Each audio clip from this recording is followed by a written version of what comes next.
Hi guys, and welcome back to another episode of Classic Mini Maintenance Repairs. Today I'm going to be installing the water temperature gauge.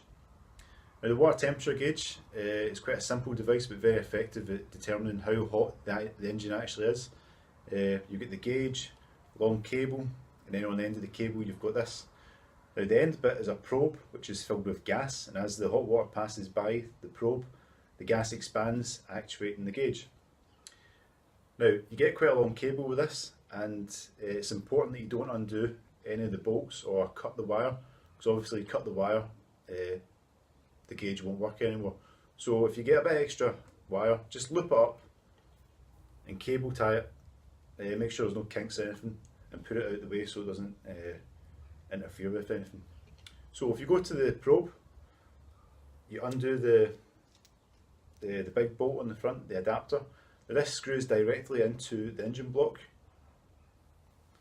Then on the probe itself you've got a rubber O-ring that stops the water getting by, and then on the back you've got your connector.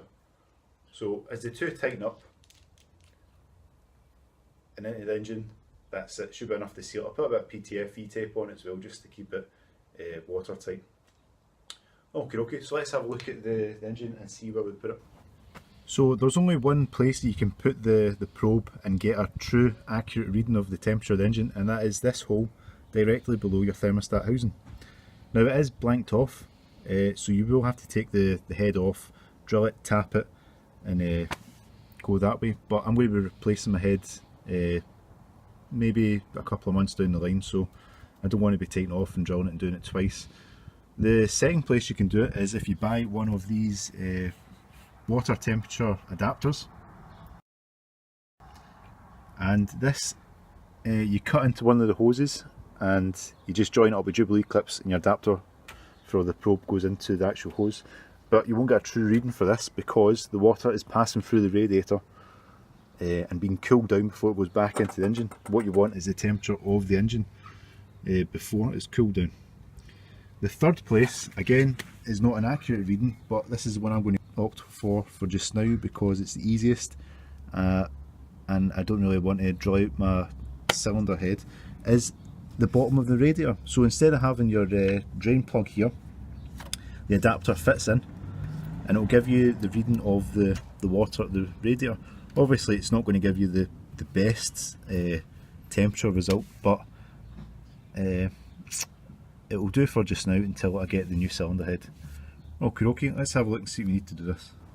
Okay, so we don't need a lot to do this job. I've got a bucket here for mixing up my coolant. Because I'm putting it in the bottom of the radiator, I'm going to have to drain the system first. Got some new coolant container to catch the old stuff. Got some PTFE tape. I've got a socket for long reach bar. Got a spanner. This is a little rubber grommet because we're going to be going through the firewall, and we want this to stop the firewall scissoring away at the gauge cable and cutting through it. We've got a drill, and we've got some metal bits so we can drill through the firewall and get a nice line for the cable. Okay, right, I'll show you how to test the water gauge and make sure it's working before you install it. Okay, so it's very easy to test the gauge, make sure it works. All you do is boil the kettle, fill a cup up with some hot water, submerge the probe in the hot water and watch the gauge. Okay, it seems to be working.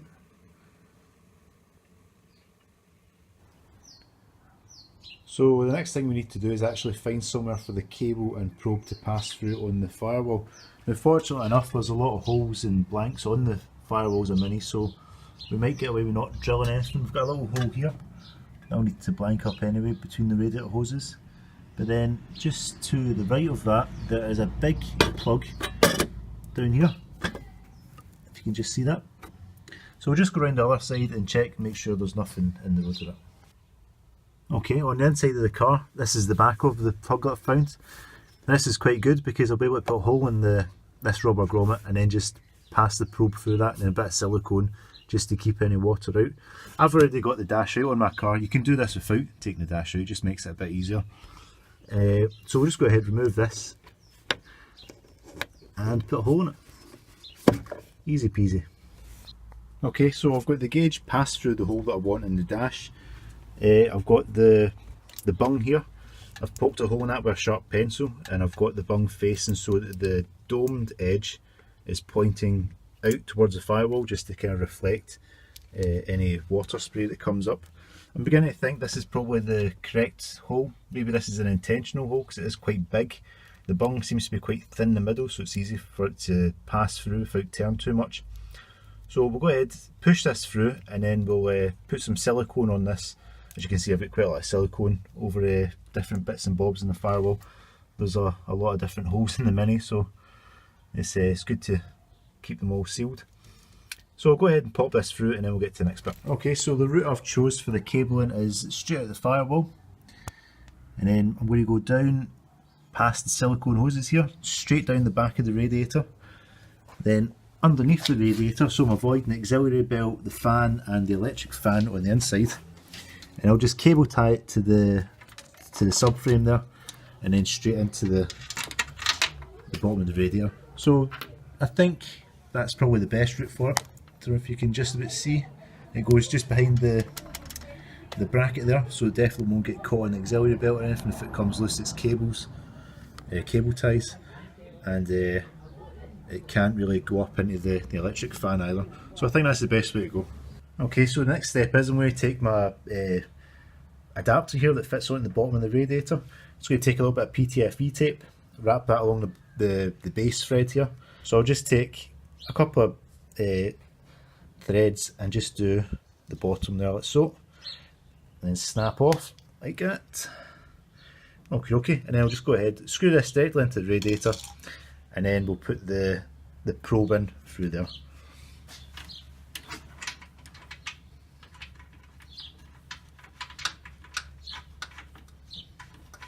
Now just be careful not to cross thread this, it is aluminium it's screwing into, and aluminium is very easy to strip, so you want to get that in there tight enough that you create a good seal with the PTFE tape, but not too much that you obviously strip the threads. If you strip the threads on that, it'd probably just be easier to get a new radiator. So we'll just go ahead and screw this in.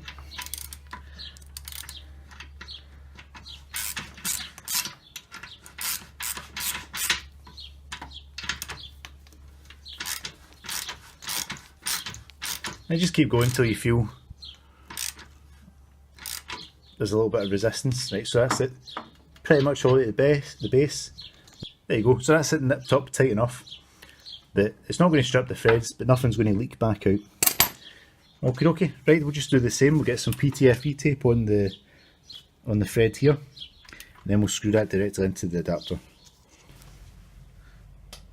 Okay, so with the base adapter screwed into the radiator, I'll put some PTFE tape on the probe end. That's in finger tight now, so we're just going to take our spanner and nip it up.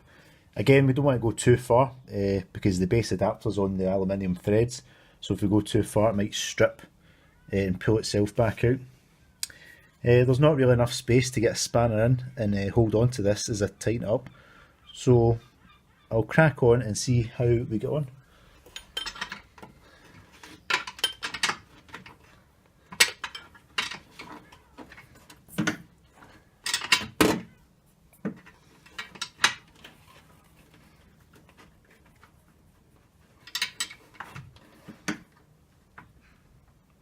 Okay, that seems to be tight enough. The base adapter there moved slightly, so I know that's probably tight enough. We've got the O-ring, but the PTFE tape, it seems to be tight enough. But if it starts to leak, I'll just nip it up a little bit as we go along. But that seems to be okay, and we'll move on to the next bit. So the next step is I'm going to take some cable ties, go underneath the car, and just kind of see what I can attach the cable to so that it runs underneath the radiator, away from both sides of the two fans, up round the back so it's not rubbing on anything, and then straight through the firewall. And then once I get behind the dash, I'll make that loop like I said, because there'll be quite a lot of extra, so I'll just loop it over like so there's no kinks or anything, and secure it out the road. Also, I'm still stuck with what I'm going to do with the thermal switch for the electric fan. There's no space for it on the new radiator, so if anyone's got any ideas where it's supposed to go, drop it in the comments section. Okay, so the next step is put the bracket on the back, the two washers, little nuts. You don't want to tighten up too much that it bends the bracket, just enough so that it sits in place. I'm going to put a little bit of Loctite just on the threads to stop them undoing themselves, and we'll move on to the next bit. Okay, so that's my water temperature gauge installed. I've went ahead and just popped the oil pressure one in as well. What I'll do in the next video is wire up the voltmeter and the light bulbs as well that illuminate them.